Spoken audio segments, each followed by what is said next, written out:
This second video here, we're going to look at some basic box modeling, and we're going to take it very literally in that we're going to create a box. So this box here I found, I'm not sure what it's from, but we're going, it looks like something from CSGO, so we're going to create this box and possibly texture it afterwards. Now looking at this here, this inspiration image I guess, we can see that there's the box down here, and it looks like there's another part inside. For us, it's probably going to be easier to do this as two separate objects rather than try to make it all one object. So we're going to make the box on the outside and then the things that go in the middle there, and then create a UV map for it and texture it. So this is going to be a fully game ready model when we're done. Now you should have a cube, and what we're going to do is go straight into edit mode, and I'm going to grab this face here, and I can also grab the other face, and I'm going to hit S. Oops, I don't want to scale it. S and Y, and just scale it out that way, like that. Okay, so what I've got here is a longer cube. There's a few different ways I could have done that. I could have right clicked that, hit G, pulled it that way, and hit G, G, and pulled it that way. But essentially I want to have a box that's about that long, about 2 units long, just on average. Now we're going to sort out the bit in the top there. So we're going to right click on this, and I'm going to use what's called an inset. So to do this, it doesn't look like it's down the left hand side here, but this is easy to remember. Inset is I. And I'm going to inset this top bit a little bit. Okay, I'm going to inset it about that much. Now what I want you to see is it doesn't matter that even though on this image the wood panels come across there and our model has that there, because this is just a texture that's been applied. So we're going to bring that there, and I'm going to bring it in.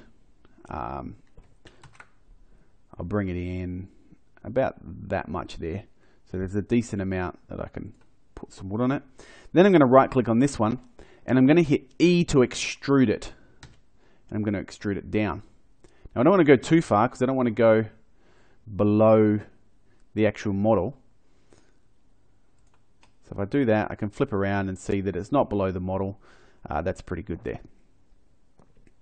Alright, so I've got that there. I also need to leave space at the bottom to bring some stuff up. So that's the next part I'm going to do. What I'm going to do is flip around to the bottom and add a loop cut.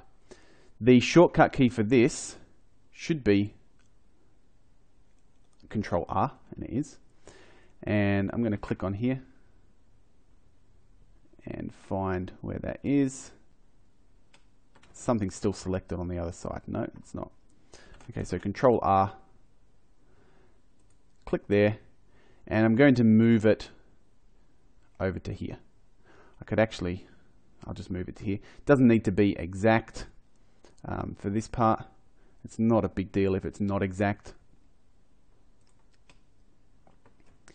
And I'm not going to worry too much about that there.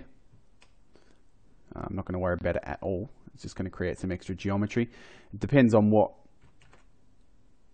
order I do these things in, so I'm going to make that one go to about there, and then I'm going to make another 2, one there, and then one there. This doesn't have to be perfect. Okay, we're not worried about perfection at this stage. And I'm going to go back to the face, and I'm going to get this one here, and I'm going to extrude it. But I can't actually extrude it, so what I need to do is I need to really bring this whole thing up. So there might be a better way to do this, which would be with a loop cut again around here. Bring that down just like that. And then if I go into edge mode, I can right click on these edges, shift click all of those, hit X and delete those edges. Now that's going to leave me, I don't know why it didn't delete those. So maybe I'll go into face mode and delete these faces. and delete these faces and these ones as well. And if there's still some edges left over, I can delete those too. Okay, so I'll delete those edges there. It doesn't want to delete them. Why? I'm not sure. There we go. They're done. Okay, now this is a tricky part here. I'm going to go into the vertice mode, and I'm going to select some of these vertices and add some faces back to it. So if I do that and hit F, it adds a face across there. If I select these four and hit F, it adds a face across there. And then if I select these four, it adds a face across there. Now there probably are better ways to do this. Okay, I can think of one off the top of my head. I could have just made the bottom a bit lower and pulled these down through an extrusion, but I've done it a longer way for now. Okay, so there I've got those there, and the basic shape of it is kind of coming together. So I'll bring this over so you can see it. The basic shape is coming together. I've got the panels down the bottom there. I'll probably want to make some more modifications, especially along the bottom, but the general shape is there. Now I'm going to put in another ring cut, Control R, and put this here and bring it up to about there, and Control R there, and just bring that one to there. And then one more, Control R, and bring that down to about there. Now I can use, if I hit A, go to face mode, and I'm going to select these two. I'm just going to push them in a little bit. No, not like that. Sorry. Extrude them inwards. Just a slight amount, not a massive amount. Like that. Flip over to the other side. Do the same. Like that. I'm going to need to put some ring cuts on here.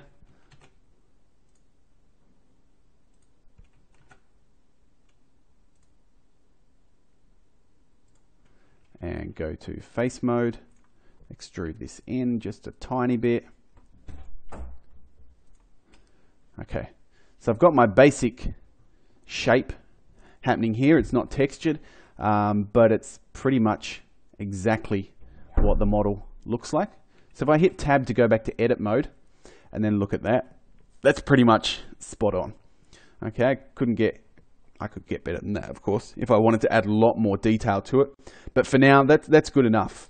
We're going to be able to texture that. We're going to be able to add texture to this shortly. So what I need to do is focus on building the stuff that's going to go inside it. So let's get down to that part now. I'm going to add, making sure I'm in object mode, add another mesh and another cube. Now, I'm not going to go into snapping modes at the moment, but down here you can use snap during transform. And I'm going to go tab and edit this face. I don't want to snap the whole thing. There should be, I can use control. I just want to get it roughly to the same size. It doesn't matter if it intersects it by a little bit. I just don't want it to be too much. I'm going to bring the bottom of it up so that it's close to the bottom of there. I don't want it to overlap. That's fine. Bring this out to about there. It doesn't have to go the whole way. Bring this out to about here. And then I'm just going to do a whole bunch of ring cuts along the top, essentially. Now, looking at this here, it looks like these are all roughly the same size and shape. So let's just deselect and Control R. Select the edge. I'm just going to click, and down the bottom left here, I'm going to change this to be maybe like that. 5, maybe 6, and hit enter. Now if I go to face edit mode, I can grab some of these and extrude them down. No, it doesn't want to let me extrude them down. Why is that? I always forget that this is different to the way that SketchUp works. So what I'm going to do is I'm going to actually take them all down, and then I'm going to bring them up. Oh, that's still weird. Let's just grab the entire object. Oops. And I'll scale that, but I'll scale it along the Z. So bring it like that. And then I'll just move the whole thing down, G along the Z. And I'll move it so that it's touching the bottom.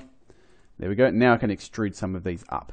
So I hit E, I bring it up. It looks like I'm in that snapping mode, so I can hold Control if I'm in there. And E to extrude. I'll extrude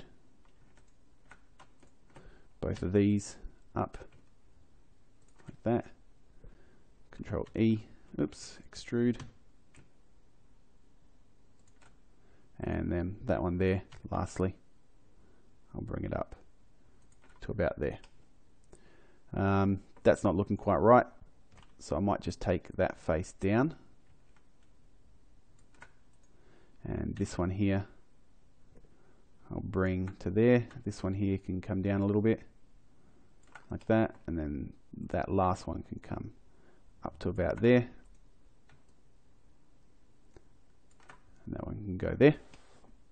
Okay, so if I switch back to object mode, I'm pretty much on target for my model. I'm not going to worry about the ribbon around it, of course, but I've got two different objects. I've got that, and so I can edit that one. Oops. Tab to edit that, and right click on that, tab to edit that one. So I've got two different objects in here, and I'm going to be able to edit them and apply a texture to them in the next few videos. So modeling is not easy. It takes a little bit of time to get used to, but hopefully I didn't go too fast then.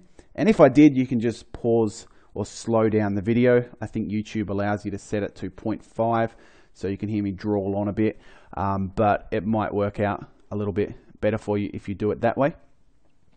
What I could actually do is model these as gold bars. Now, one quick way I could do that is if I go into edit this, and I add a modifier called Bevel. And Bevel will bevel all of the edges that I'm looking at. So if I did something like this, I can play around with these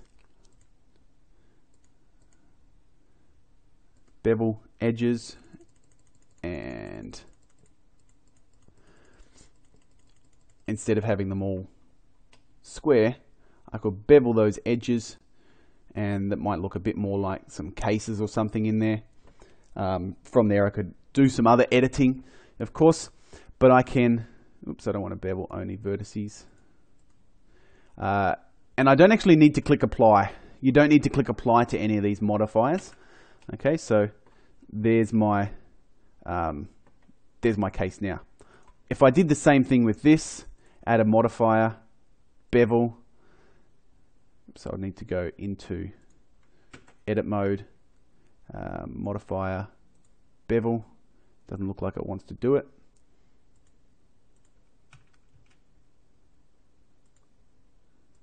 Sometimes it won't work the way you expect it to. I don't know why it's not working.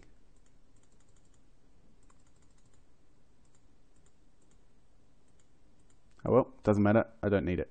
So that there is our basic model, and next video we'll look at unwrapping the UVs and then texturing it.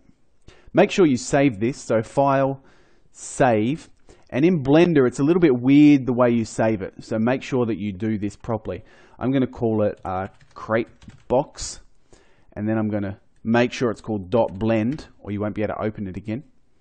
And then make sure you select a proper location for it. I'm just going to save it there for now, and you click Save Blender File, and it should be saved.